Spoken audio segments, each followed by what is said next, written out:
Naila Moloo is one of the top young voices leading the fight against the climate crisis. A two-time published author, her debut bestseller novel, Chronicles of Illusions, The Blue Wild, was issued when she was just 14. She's an intern at Pond Biomaterials, the youngest recipient of Canada's top 100 most powerful women, and has been recognized by CTV News, the Globe and Mail, the National Post, and Ottawa Life for incredible work. So, Nyla, thank you for joining me. And my first question is very broad. So, how did you learn about the climate crisis? Thank you for having me, Cleo. Okay, so in terms of how I learned about the climate crisis, I think I've always been very interested in the sustainability space, and it really began with school because I was always very interested in math and science. And in grade five, we had this energy exhibition project where we learned about different renewable energy sources, and that was really the first time that I was exposed to the need for renewable energy sources. It was the first time I really started to think about where all of our energy was coming from. You know, when we were turning on the lights and driving our cars, where that was coming from, and that was fossil fuels. And I just really learned about the detrimental effects that that was having on everything, our society, our environment, our economy, how everything is just interlinked. And that was very interesting to me. And so I looked into geothermal energy for my project, but that's not really what I'm doing right now. And that's not really what I continued with. I just continued from there with an interest in sustainability and sustainable energy, and just started, staying more up to date with the latest news on fossil fuel reduction and renewable energy sources and different innovations in the space. So yeah, I think it did very much begin from a young age.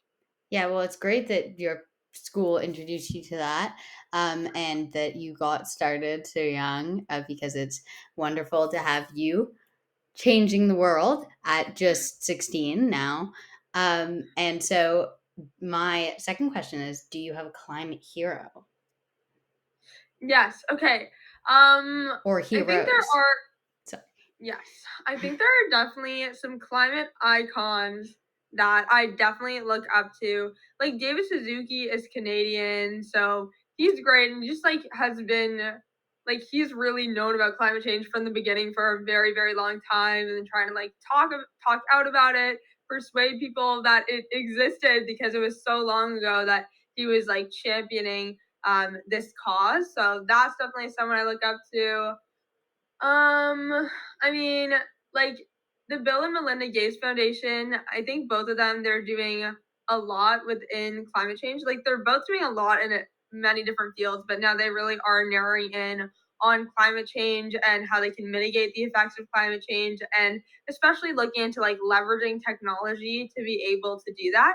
So like Bill Gates's book I thought was really a great overview of so many different solutions and technologies that can be leveraged to tackle the climate crisis. And so, yeah, I think those are a few. yeah, I think his book I read as well was a great kind of starting point for people just getting into climate. And obviously, you mentioned technology, which is what you're more focused on, and that's really where the kind of solution will end up eventually lying. And so, speaking of technology, can you tell us a little bit about your innovations with solar panel technology? And more specifically, if you could briefly explain, it might, if it's too long, you no need to, but how your, and I will butcher the pronunciation of this, but perovskite cell you designed works? Yes, okay, for sure. So, perovskite, you're Okay. nearly there. So I started researching solar panels last December, and I became really intrigued about the intersection that solar energy has with nanotechnology. So, using these microscopic materials like graphene and quantum dots and nanowires to be able to increase the efficiency and also enhance other properties of solar panels. And so I started noticing this issue with solar panels mainly just being placed on roofs because Mhm. they're opaque and they're rigid. And so I thought it'd be really cool if we could have solar panels on any surface, like your window or a car screen or a phone screen, things like that. And so that's why I started looking into how you could create something that was transparent and flexible. Perovskite is a structure in solar energy that's really booming right now, and it's like the light harvesting layer that can be used in solar panels. And so that's what I'm working with, something that's semi-transparent perovskite, and then working especially to have that transparency, you need conducting electrodes, and so I'm using silver nanowires. And I think was that your question? Just talking a little bit about the thing. I don't know if I Yeah. answered it. No, But yes, that's a little bit about the design, the structure, but nothing really has been built out yet. I just started working in the Ryerson lab today. It is the first time I've ever started working on my own solar panel. So I'll be working here over the summer and hopefully building it. But there's a lot of failure I've learned from my bioplastic involved in STEM work. And so we'll see if I can get some progress by the end of this summer. And a proof of concept would be ideal, but we will see how it goes. that's so exciting. You heard it here first. Naila Moloo is now working in a lab on this. I mean, you're already working in a lab. You mentioned your bioplastics, so you're working in the chemistry lab at Carleton University, tending very carefully to your duckweed. Uh, have you had any exciting recent developments or breakthroughs with your bioplastic research, or you mentioned, or any challenges you want to talk about that um, you've kind of learned to overcome and adapt? Because it's hard, obviously. So there's definitely been a lot of challenges. I started building it out in a lab last October. And I kind of thought I had a proof of concept by now, but it took a lot longer than expected. So I started off working in like just a pure chemistry lab, but me and the grad student I was working with we're definitely struggling a lot because we were like working with enzymes and bacteria, and none of us, like neither of us, were really too well versed with those kinds of things. That's more microbiology. So I just transferred labs like 3 weeks ago to a like biochemistry lab because that's more of what this project is. It's biochemistry. So I'm working with a microbiology professor at Carleton and a few Mhm. grad students. And in terms of like recent kind of things that have happened with the bioplastic. So you basically have like phases of creating it, and the first part is like enzymatic digestion or satrification, so taking the starches in the duckweed and converting them into sugars, and then you can ferment them using lactic acid bacteria to produce lactic acid. And that's where the real innovation is, turning duckweed to lactic acid. And then turning lactic acid into bioplastic has already been done, but it's more like the duckweed to the lactic acid, and then you have a novel way of producing this bioplastic that's like plant based, and that's something that like humans don't consume and that grows in water, so it's a little bit better than the status quo for other crops like corn and sugarcane, which like we do need to eat and that do need land to grow. And so some late progress there. Just last week, I was in the lab and there, like I've done the procedure so many times, like for the enzymatic digestion and the lactic acid bacteria, because those are like the main two really hard steps that haven't really been done for duckweed before. And it was just last week, I think it was last Friday, so very recently, that I did a distillation. So basically, I had my like broth and I had the pH lowered. So I was hoping I had lactic acid. And then I had like basically this mixture of lactic acid and water and like some leftover trace sugars and like impurities and stuff like that. And I wanted to make sure I had lactic acid in there. And that was what had made the pH drop. And so I ended up separating out the lactic acid and water. We're pretty sure it's lactic acid. We're running a test on it this week. Well, the grad student I'm working with is because I'm actually not there this week, but she's making sure that it is lactic acid, but the water was acidic. And so that's a good sign that it actually worked, which would be good because I've not gotten that far yet. So this is not 100% confirmed, but hopefully the latest milestone has been that lactic acid was produced. And then from there, I'll do it on a larger scale, produce more lactic acid, and then be able to take a larger portion and turn that into a bioplastic. And I'll return in the fall because I'm away all summer. So, yeah. That's so exciting. I really fingers crossed with lactic acid. Knowing you, I'm sure you actually will have created it because if Nyla sets her mind to anything, she gets it. Um, but seeing as you are, I would say, probably the epitome of a multi hyphenate. I want to pivot to discussing. So we're moving somewhat away from your STEM work to your podcast, which is called Curiosity. And so I want to know what inspired you and your co podcast host, Christina, to create it. And also, what are some things that you have learned that you think help cultivate curiosity, or just some main takeaways that you've learned from it that you would love to share? That is a great question. Thank you. And so Christine and I started the Curiosity podcast a year ago, last summer.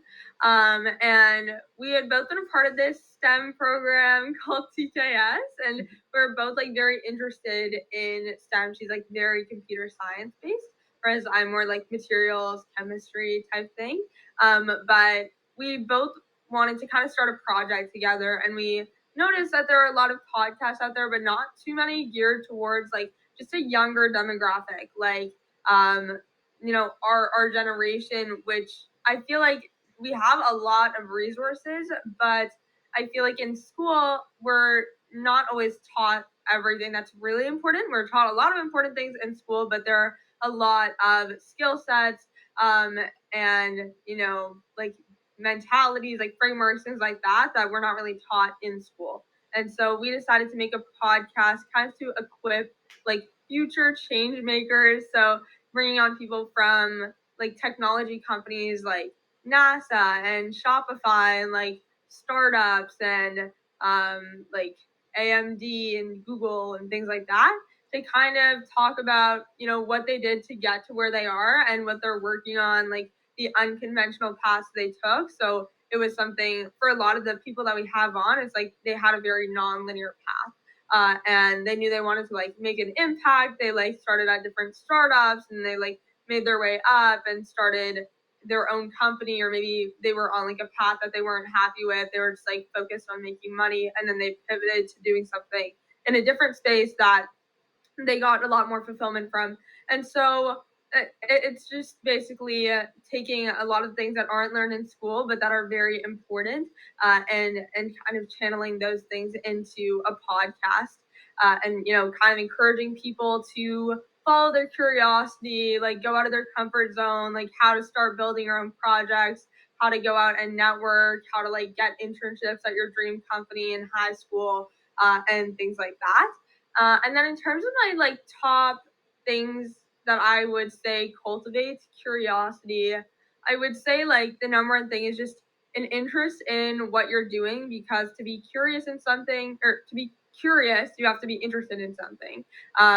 And like you can follow your curiosity to a bunch of different things, and not everything that your curiosity is going to lead you to is something that you're going to find like amazing, but I think that it's really important to follow that curiosity to see where it leads you, and it'll probably lead you to a bunch of different things. And then from there, you can kind of narrow in on what is most interesting to you. So, for example, if you're interested in sustainable energy and you start like following your curiosity and learning little bits about a bunch of different kinds of renewable energies, then maybe you'll find that like wind energy is the only thing that really piques your interest and that you want to go further with and stuff like that. So I feel like using like interest, and having an impact as your driver instead of like other more superficial things that may not actually bring you joy or fulfillment is like very important. And also just like surrounding yourself with like the right people is also very important when you're doing these kinds of things, because like who you surround yourself with does help you foster curiosity in different areas of your life. And so, like with you, you're one of my great friends, and you are like very interested in like economics and business and that kind of thing. And I know some other people that both of us are friends with, like they're super smart, and so it's always great to surround yourself with people who are like supportive and who are interested in different things. Not that like you should choose like your friends only if they're smart, and that's not just like by smart, I don't just mean like, oh, they're like good at school or they're good at one thing. It's just that they're like interested in a variety of things and they're supportive of you along the way. And I think that that is super important because if you're doing things that you like want help with, then it's great if you have like friends and mentors who are willing to talk to you about these kinds of things that you are working on. So those are a few things I would say are important. Yeah, well, Nyla, I'm very lucky to be surrounded by you because you definitely inspire me. And um, and my next question is just it's much more broad, and it's what do you think our biggest hurdle is with tackling climate issues? I know there are a lot to choose from, but in your Yeah, expert opinion. definitely not an expert opinion in any way, but I would say like the biggest hurdle for us is just like a lot of people's mentalities about like climate change and overall like economic gains. So, especially this applies to governments, but I also think that it applies to many, many individuals where people are always, especially governments, like they're always prioritizing the economy over the environment. And there's really a disconnect between them where people think it's either an environmental benefit or it's an economic benefit. So, like oil, it's bad for the environment, but it's good for the economy. And I think what we need to start shifting to is realizing that they do really come hand in hand, like the economy and the environment. I think that's important because people really care about the economy. Obviously, we want to make money and we want to, be efficient, create capital, etc. But what we also need to take into account is like the long-term effects of our actions. And so even if something has great capital gain in the moment, like if you were to install like an oil pipeline or something, down the line, maybe you'll have a big oil spill. You'll lose, first of all, tons of biodiversity, which really does underpin the economy because if you think about biodiversity, like even if you think about like the species in the oceans, if they were all gone, like that would deteriorate like billion-dollar fishing industries and hunting industries and things like that. So really like biodiversity we take for granted. And there could also be things like an oil spill. And then that's also like an economic loss that maybe when you installed it 5 years ago, you still got a bunch of money, but now there is like economic losses in different ways, and it's not always through like a money lens or like a capital lens. It can also be thinking about the environment and how that supports the economy. And when we lose parts of the environment like biodiversity, then you are having economic losses even if they're not apparent in the moment.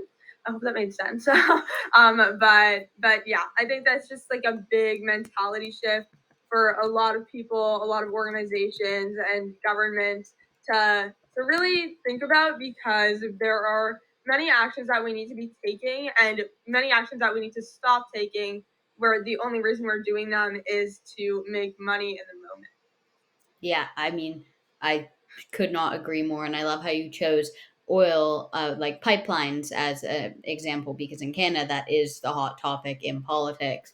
And I mean, at the end of the day, oil is a finite resource, and so, Yeah, and actually, in if we're discussing Bill Gates' book, but in Obama's memoir, he talks in great detail about the BP oil crisis, yeah, and just how horrific that was and the billions of dollars lost, but still the lasting impacts. And so just thinking long term obviously is important. And then fabulous people like you are working to combine technology and make being environmentally sustainable profitable, which can be done and can totally be integrated. And that is the future. You are the future. Uh, and speaking of the future, how do you remain hopeful? I think I remain hopeful because there is a lot of innovation and like a lot of people trying to make a difference and actually making a difference. So although when you go on the news, a lot of the time there's just the terrible things happening every day to like the environment, which is definitely true. There's also a lot of action being taken, and a lot of like steps being taken in the right direction as well. So like when I'm doing my research into different ideas, like I see like how many ideas already exist, how many ideas are in the process of being implemented, and like different emerging technologies and different companies in the sustainability space.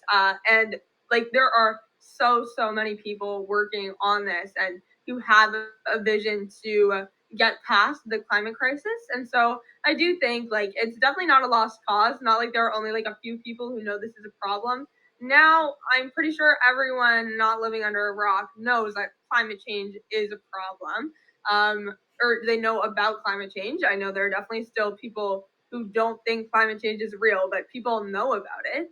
And so, although there may not be people who are like taking actions in the right direction and who still are going for more capitalistic gains and who are turning their head away from climate change and pretending it doesn't exist, there is an even larger portion of people who are trailblazers and who are trying to make a difference to be able to get past this. So I think that is how I have hope.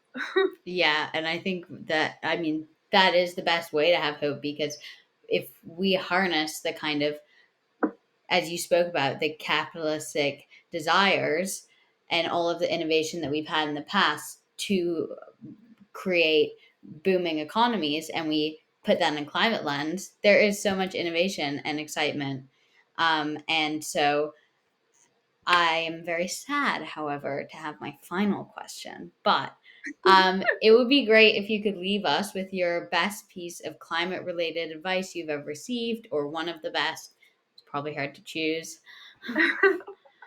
or maybe it isn't. Okay. Yeah, I would say like specifically to youth that there can be a lot of eco anxiety around the climate crisis because it's very difficult to not like log on to the news and see something bad happening every day. And our governments are definitely letting us down. And again, like there are so many people who are doing the right things, but there are also a lot of organizations not doing the right things and who are letting down the next generation. And it's very easy to feel like helpless and anxious. But what I would say to that is like trying to turn eco anxiety into eco action and seeing how, like, I think for me, like, eco action was a really great coping mechanism for eco anxiety and actually feeling like you're doing something or you're trying to do something. And so just going out there and it like does not have to be STEM. It could be like art and expressing the effects of climate change through art if that's what you're interested in or something like that to like raise awareness. There are like so many different avenues you can take depending on what you're interested in. Like no matter what you're interested in, I feel like there are things that you can do. So see if you can like channel your interests into taking eco action to help you cope with eco anxiety. Yeah, I totally agree. And on a smaller scale than what Nyla's doing, there are plenty of tips on the Blue Dot website and in our magazines, for how to turn eco anxiety into eco action, and some quantifiable things you can implement. So I would recommend checking those out. But Definitely. thank you so much for your time, Nyla. And for everyone listening, you can find Nyla's books, The Chronicles of Illusions, The Blue Wild, and her recently published sequel. Because Nyla does not just do STEM. Um, Chronicles of Illusions Bound by Dreams on Amazon. And you can also peruse her amazing articles on Medium and learn more about her work on her website, nylamoloo.com. But thank you so much for gracing us with your time. I hope that it was lactic acid produced. I'm sure it is. And I also hope you have lots of fun working on your new cell and create some fabulous solar panel that will soon be on my phone. Yeah. Okay, thank you for having me. It was great chatting with you.